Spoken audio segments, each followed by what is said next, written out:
Halo warga sipil sekalian, selamat datang kembali di channel Rekonoha. Orang Indonesia adalah orang yang paling mudah ditipu. Orang Indonesia adalah orang yang paling mudah termakan hoax. Salah satu contoh misalnya, baru-baru ini yang lagi viral. Orang Indonesia itu percaya bahwa jet tempur Israel itu jatuh kena tembak oleh pasukan Iran. Padahal itu jelas-jelas editan. Ya, baru-baru ini viral ya di Facebook, di media sosial, di mana ya, hore, orang Indonesia berteriak hore, ya, jet tempur Israel sudah jatuh, dan itu foto editan menggunakan AI. Nah, sialnya orang Indonesia banyak yang percaya itu, padahal itu foto hoax, itu foto editan. Nggak percaya? Yang mengatakan pertama kali bukan saya, tapi Kompas. Saya akan menampilkan datanya. Jadi ini bukan kata saya ya, ini kata Kompas. Jadi kalau mau marah jangan marah ke saya. Kalau saya ngomong kejujuran seperti ini, jangan ngeyel ya.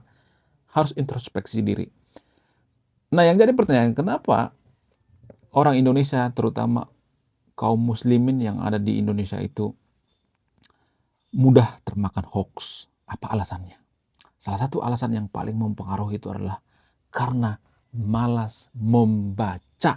Sekali lagi saya katakan, kaum muslimin yang ada di Konoha itu sangat malas yang namanya membaca. Bahkan Indonesia itu salah satu negara paling malas membaca di dunia, sehingga mereka mudah termakan hoax. Dengan apa? Dengan berita-berita yang ada di Konoha ya, seperti berita Tribun dan lain sebagainya. Banyak kok ya berita-berita hoax ya. Di Tribun dulu Valentina menang kan? Di Tribun Iran menang kok. Jadi gini guys, saya tidak mendukung Israel ya. Kalau saya mengatakan seperti ini pasti saya dikata-katain, oh kamu Zionis, oh kamu pembela Israel, oh kamu sesat dan sebagainya. Jangan seperti itu. Ya, terbiasalah membaca. Di situ kekurangan kita. Kita tidak mau mencari informasi yang sebenarnya. Kita percaya dengan berita hoax ya. Kita mudah dibohongi. Jadi di video ini ya, saya mengajak saudara yang nonton video ini. Saya mengajak yang nonton video ini untuk tidak mau dibohongi, jangan mau tertipu. Ya, saya tidak berpihak pada Israel. Demi Tuhan, saya tidak berpihak pada Israel. Saya berpihak pada kebenaran. Saya di sini sebenarnya berpihak pada Anda, kaum muslimin yang ada di Konoha. Saya berpihak pada Anda, biar Anda itu tahu kebenaran yang sebenarnya, biar ada perubahan, biar ada introspeksi diri, biar kita lebih maju. Itu tujuan saya. Cuman cara saya itu cara yang berbeda. Ya. Jadi gini guys ya. Salah satu jenderal Israel bernama Moshe Dayan. Beliau ini adalah salah satu politisi dan salah satu jenderal yang paling berpengaruh di Israel. Moshe Dayan ini, sang jenderal yang ditakuti ini, pernah mengatakan, kita tidak takut ya. Kita orang-orang Yahudi tidak pernah takut dengan kaum muslimin. Karena apa? Apa alasannya? Moshe Dayan mengatakan, karena kaum muslim itu bukan masyarakat pembaca. Mereka sangat malas membaca. Kalaupun mereka mau membaca, mereka tidak mau mempraktekkan. Mereka tidak mau melaksanakan. Kalaupun mereka melaksanakan, mereka akan konflik duluan, mereka perang-perangan, mereka akan ribut duluan, mereka akan ya melakukan fatwa ini, fatwa itu dan lain sebagainya. Mereka akan ribut dulu ya. Jadi sangat susah. Bahkan beliau mengatakan, selagi kaum muslimin, nah ini pentingnya, selagi kaum muslimin itu tidak bisa antri, buang sampah sembarangan, mustahil mereka mengalahkan Israel. Mustahil ya kaum muslimin mengalahkan Israel. Bukan berarti saya memuja-muja Israel ya, bukan ya. Hal sederhana saja ya, buang sampah sembarangan, antri pun nggak becus. Gimana coba mengalahkan Israel? Sementara kalau boleh jujur ya, kalau kita bandingkan ya kaum muslim dengan Israel itu jauh berbeda ya. Ya saya tahu bahwa zaman dulu kaum muslim itu sangat-sangat berjaya ya pada keemasan Islam. Ya, namun yang jarang diketahui oleh kaum muslimin ya, yang jarang disadari, kalau saya mengatakan seperti ini pasti banyak yang marah, tersinggung. Islam zaman dulu, zaman generasi pertama dengan zaman sekarang ini jauh berbeda, sangat jauh berbeda. Islam zaman dulu generasi pertama itu adalah Islam yang saintifis. Itulah alasannya kenapa zaman itu banyak penemu seperti Ibnu Sina, Ibnu Rus dan sebagainya. Tapi zaman sekarang, Islam zaman sekarang ini adalah Islam yang dogmatis. Itulah alasannya kenapa zaman sekarang nih kaum muslim suka ya berfatwa, kemudian hukumnya apa, halal apa haram. Karena apa? Karena dogmatis.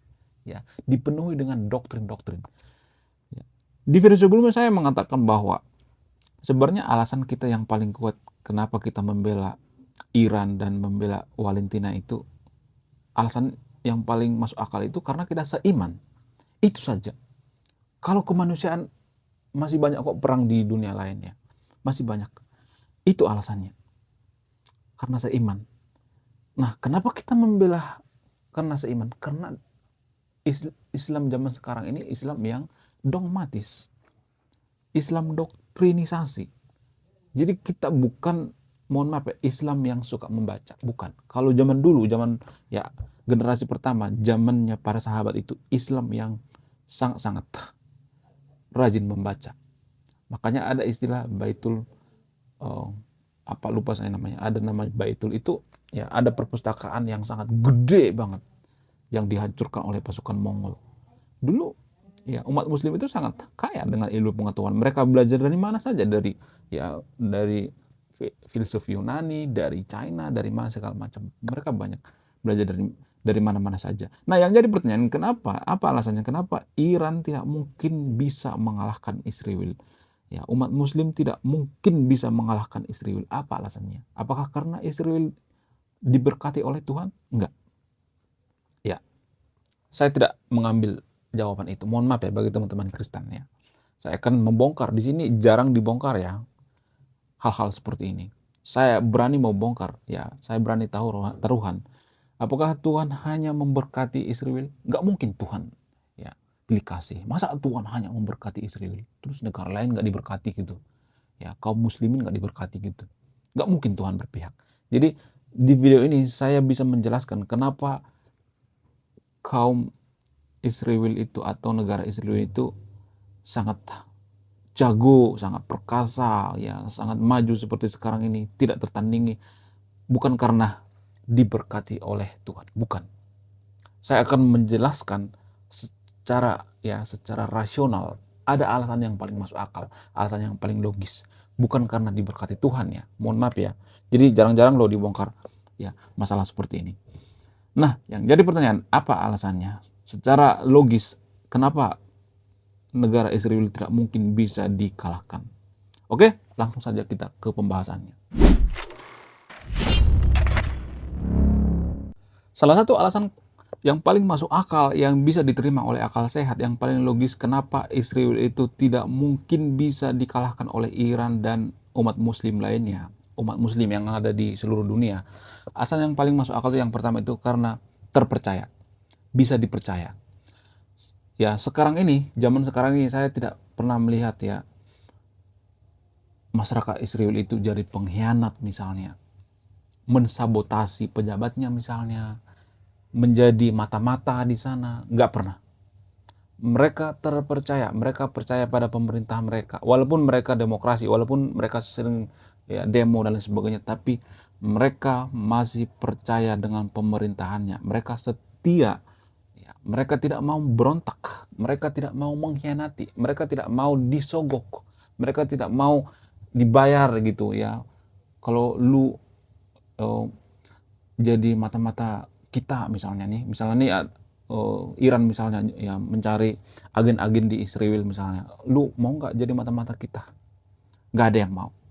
Jadi masyarakat Israel itu sangat setia dengan negaranya, sangat setia dengan leluhurnya, sangat setia dengan masyarakatnya, sehingga mereka tidak mau jadi pengkhianat. Ya, mereka terpercaya, jujur. Jadi dalam berperang itu sebenarnya musuh terbesar itu adalah pengkhianat. Di mana-mana seperti itu. Di Indonesia juga seperti itu. Kenapa Indonesia bisa dijajah? Karena banyak pengkhianat, banyak londo ireng. Ini yang jadi permasalahan. Ya, jadi masyarakat Israel tidak mau disogok, tidak mau dipecah belah dan lain sebagainya. Ya, mereka tetap setia pada pemerintahannya. Nggak ada istilah memberontak. Nggak ada. nggak ada istilah pengkhianat, nggak ada mensabotase helikopter, mensabotase pesawat dan sebagainya, nggak ada. Mereka sangat setia dengan negaranya.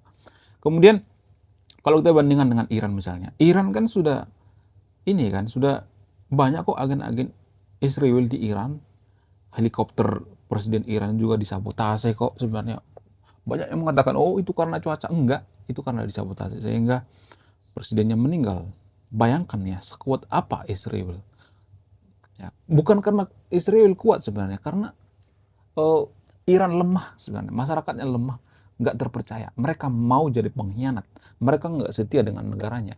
Kenapa banyak agen-agen Mossad di Iran? Karena mereka tidak setia dengan negaranya. Iran tidak setia, tidak terpercaya, tidak jujur dengan negaranya. Mereka tidak setia dengan pejabatnya. Mereka tidak setia, mereka mau disogok, mereka mau jadi pengkhianat. Itu sebenarnya kelemahan daripada Iran.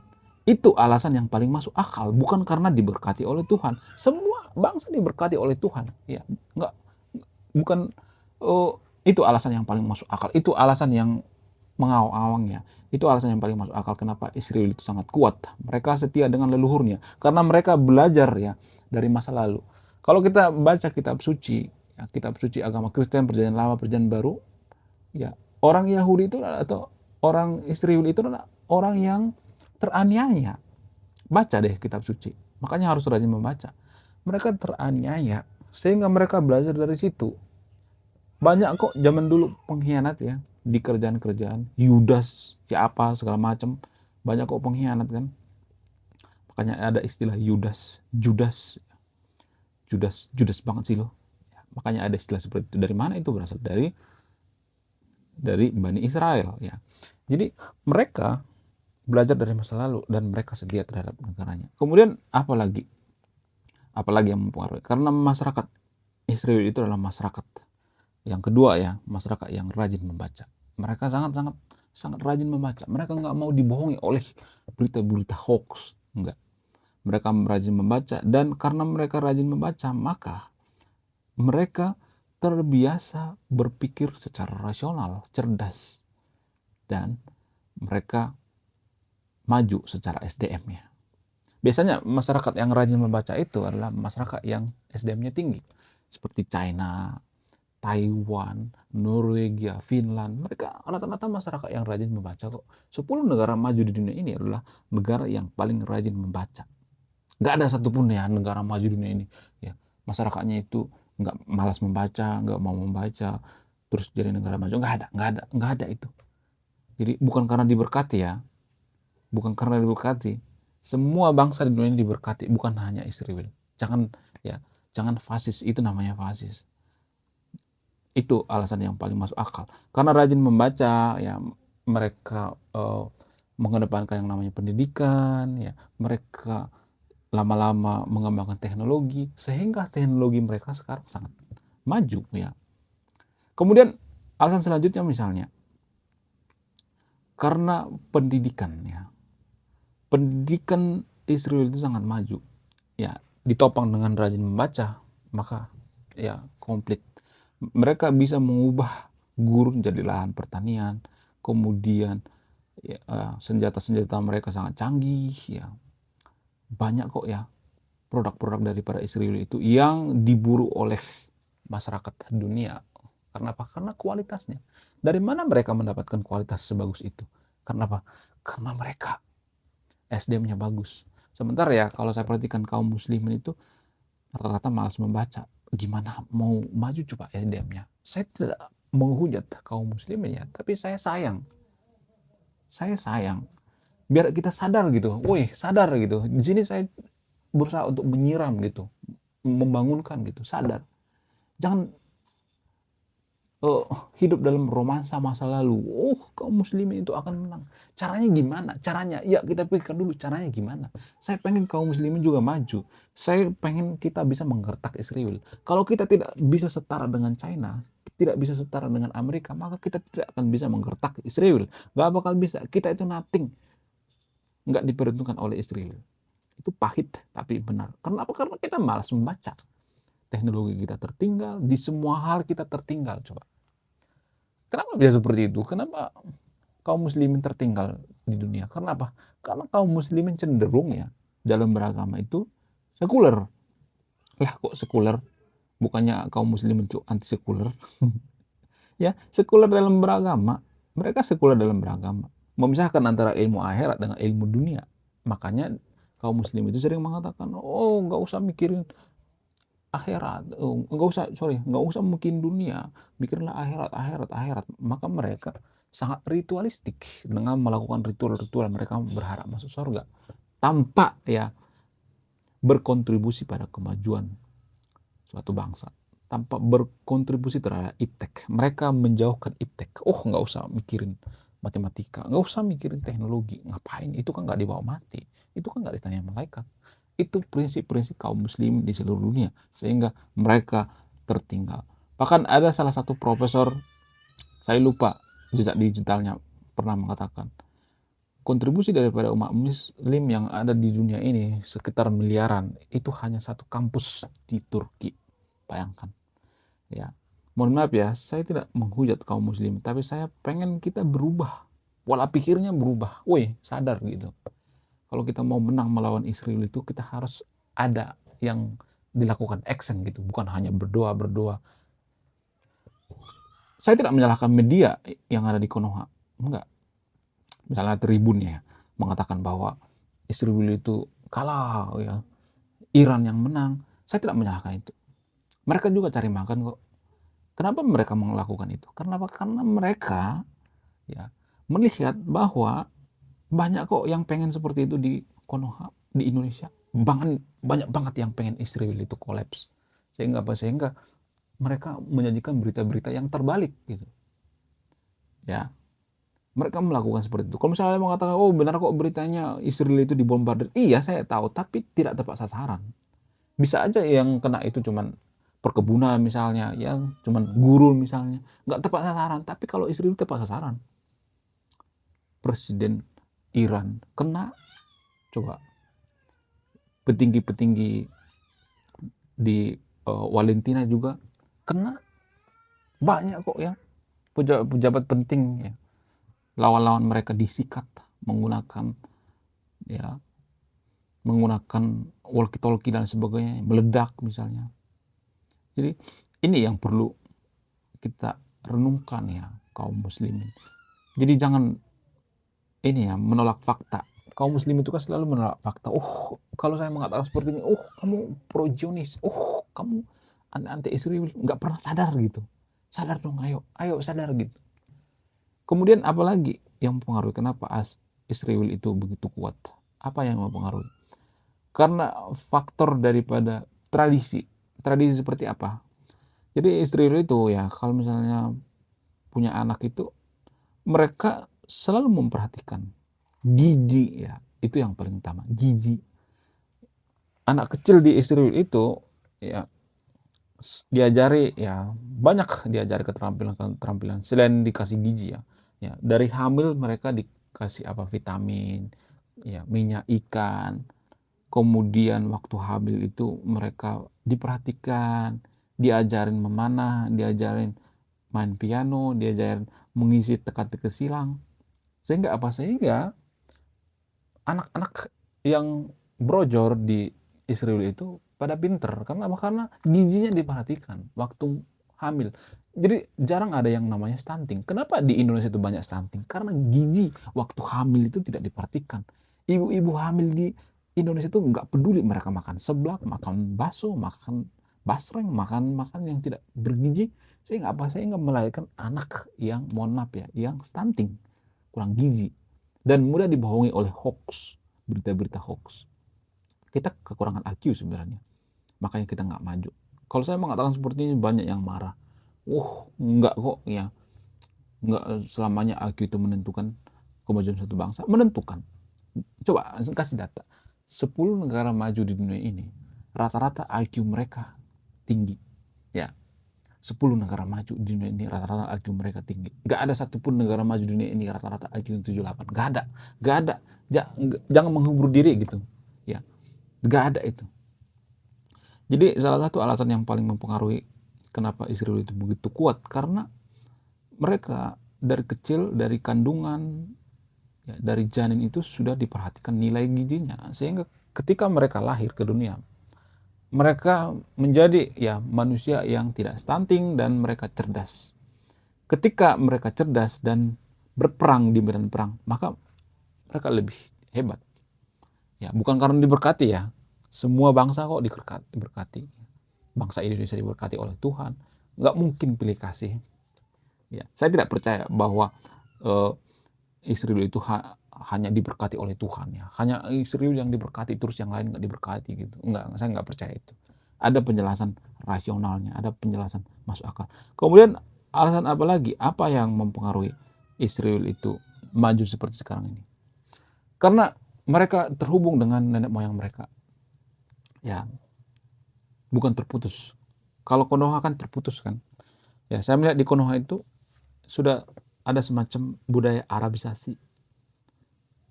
Enggak cuman budaya Arabisasi, tapi budaya K-popisasi. Enggak hanya budaya K-pop, tapi budaya Narutoisasi. Ya, walaupun saya ada di sini Naruto, itu cuman pajangan doang. Tapi hati saya, jiwa saya itu saya pertaruhkan untuk negeri ini. Jadi yang saya maksud di situ bukan hanya simbol-simbol ya, tapi hati ya, jiwa dipertaruhkan untuk negeri. Sama seperti Israel misalnya. Kenapa Israel tidak mau disogok ya, nggak mau jadi antek-antek Iran misalnya, kemudian nggak mau antek-antek Arab misalnya, ya, untuk mensabotasi pemerintahannya misalnya, untuk mengacaukan pemerintahan Israel, mereka misalnya disogok. Nggak mau. Kenapa nggak mau disogok? Karena mereka setia dengan leluhur mereka. Mereka setia dengan janji mereka. Mereka setia dengan nenek moyang mereka. Dan itu alasannya kenapa Israel itu kuat. Ya. Kemudian apalagi? Karena faktor diplomasi. Ya, diplomasi juga mempengaruhi. Diplomasi daripada Israel itu sangat kuat di seluruh dunia. Bahkan Israel bisa menggertak Eropa. Buktinya Amerika tuh langsung pergi tuh ke Selat Hormuz. Tujuannya apa? Tujuannya untuk mendukung Israel. Ya.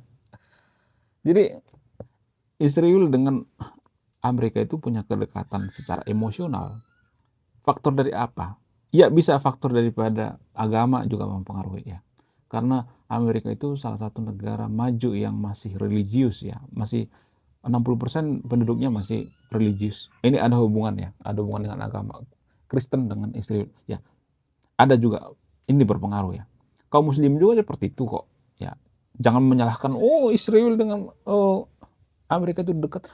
Kaum muslim juga seperti itu kok. Kenapa kaum muslim dekat dengan Iran misalnya? Ya karena seagama. Kenapa kaum muslim dekat dengan Valentina misalnya? Karena seagama. Apakah pada posisi seperti ini agama semacam tendensius? Iya, saya mengatakan iya. Agama semacam tendensius. Karena agama itu letaknya di otak emosi, bukan otak logika. Kalau secara logika ngapain kita bela ya Valentina? Kenapa kita, misalnya Amerika ya, kenapa kita bela Israel secara logika? Tapi mereka tidak menggunakan otak logika. Agama itu letaknya bukan di otak logika, tapi otak emosional. Sehingga banyak keputusan-keputusan Amerika yang tidak emosional, hanya mendukung Israel. Ya. Kemudian yang selanjutnya misalnya, karena pemerintah Israel itu terpercaya, mereka sangat nasionalis. Apa hubungan nasionalis dengan terpercaya? Ya, karena mereka nasionalis, mereka dipercaya. Beda dengan Indonesia. Kenapa pejabat Indonesia banyak yang korupsi? Karena tidak nasionalis. Bagaimana mungkin kita mengatakan kita nasionalis tapi korupsi? Dan pemerintahan Israel itu terpercaya, tidak korupsi. Ketika negara lain mau membantu Israel, misalnya Israel ini minta bantuan, oh iya Jerman bantu kita dong, ya Amerika bantu kita dong, misalnya Inggris bantu kita dong, ya semua negara-negara Eropa bantu kita. Kenapa mereka mau membantu? Karena mereka dipercaya, itu intinya, bukan karena diberkati. Ya semua bangsa diberkati, nggak hanya Israel. Mereka bisa dipercaya. Itu penjelasan yang logis yang bisa diterima dengan akal sehat, bukan cuman jawaban yang mengawang gitu, yang ya jawaban yang tidak bisa diilmiahkan gitu. Ini penjelasan ilmiah. Kemudian Alasan selanjutnya misalnya, apa alasannya kenapa Israel itu kuat seperti sekarang? Alasan selanjutnya adalah karena mereka adalah bangsa petarung. Ya. Saya harus mengakui itu. Mereka adalah bangsa petarung, mereka tidak takut sama siapapun. Bahkan Israel pernah dikeroyok oleh Liga Arab kok. Dikeroyok oleh Arab Saudi, dikeroyok oleh Mesir, semua Syria dan sebagainya dikeroyok, tapi mereka masih bisa bertahan. Bayangkan coba, main tinju ya dikeroyok oleh 5 orang atau 3 orang masih bisa bertahan. Itu namanya petarung, guys. Ya, kita juga harus menjadi negara petarung. Jangan negara yang mudah termakan hoax. Ya. Saya tidak sedang mempropagandakan bahwa Israel itu kuat tidak tertandingi. Bukan, bukan. Saya menyadarkan kita. Kita harus tahu ya betapa kuat musuh kita. Kalau kita bertarung kita harus tahu kelebihan daripada musuh kita. Jangan cuma berharap kaum muslimin akan menang ya sambil ngetik-ngetik ya di HP. Kaum muslimin akan menang, tapi nggak ada action. Ya. Jadi pada intinya selagi buang sampah masih sembarangan, antri nggak bisa, maka kaum muslimin tidak akan bisa menjadi negara maju. Nggak bakal bisa. Itulah alasannya kenapa kita tidak maju. Kenapa kaum muslim itu tertinggal. Kalau dia mengatakan, Qatar maju, itu Dubai maju dan sebagainya, Arab Saudi maju dan sebagainya. Mereka bergantung pada teknologi barat. Mereka bergantung pada teknologi Eropa. Dan mereka bergantung pada sumber daya alam. Bukan bergantung pada SDM. Sementara ya Israel itu mereka bergantung pada SDM. SDM mereka sangat bagus. Sumber daya alam mereka nggak ada, tapi SDM mereka sangat bagus. Ya, itu yang perlu kita perhatikan ya. Oke, sekian video ini. Terima kasih sudah menyimak dan memahami. Saya Rekonoha. Salam petarung.